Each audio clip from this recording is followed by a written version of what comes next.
Well, long journey, like an odyssey. Yeah, the existor is like an odyssey, but this is the existor summarized a little, as much as possible so far. So what I said a long time ago was right. I think there's no point to humans too much. Like you live young, you party, you live your life, and then like there's a James Bond film say you only live twice. It's true. What that means in my translation is when you're young, you live cool, and party with your friends, everything cool. And when you're older, you think about it. That's the second life. The problem is that's interesting. You think about it. Now I've been thinking about it. Look, I don't think there's any point to people. I don't think there's much of a point to people. Now the alien couldn't kill himself that created all this. I said he flew by. He realized he had family that wants to kill him too. They're like kind of barbaric. Now piece this together. He had family. He came from out of nowhere and created everything, and then left as an insult. Created bunny planets.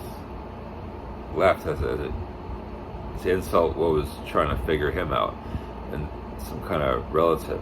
The problem is that's the key element. The only thing is like he lit up the sky, he lit up like the space, stars, everything. The problem is he left.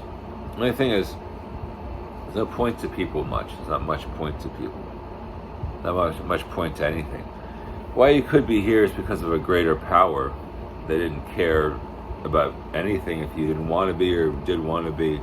A greater power could have gotten you here, really. A greater than symbol. So you understand that with Lucy? Greater than. A greater than power could have gotten you here. But not so powerful as Lucy, like a more minimal one that's greater than you. Could be your mother and father because you're so minimal. But some people can have capacity, which is interesting.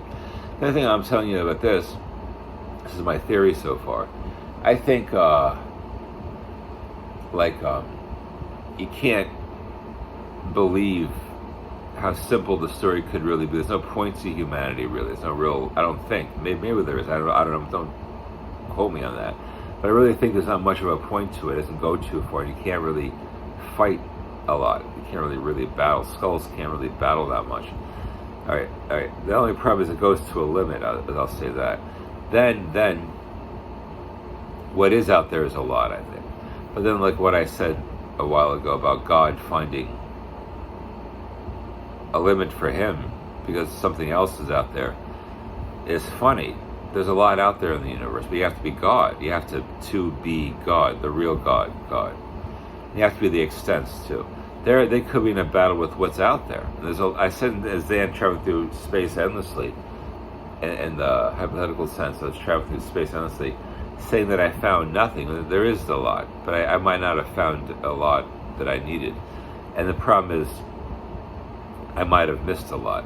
There's a lot out there. The problem is, whatever is too pissed and too powerful battles the extents, and that's where I leave it off at the extent and whatever else is out there. Yeah, and then it's a long story. The universe expanded to tremendous lengths. No one knows why. And the extents don't have to be in the universe. They don't have to be in the universe. And then you figure it out later.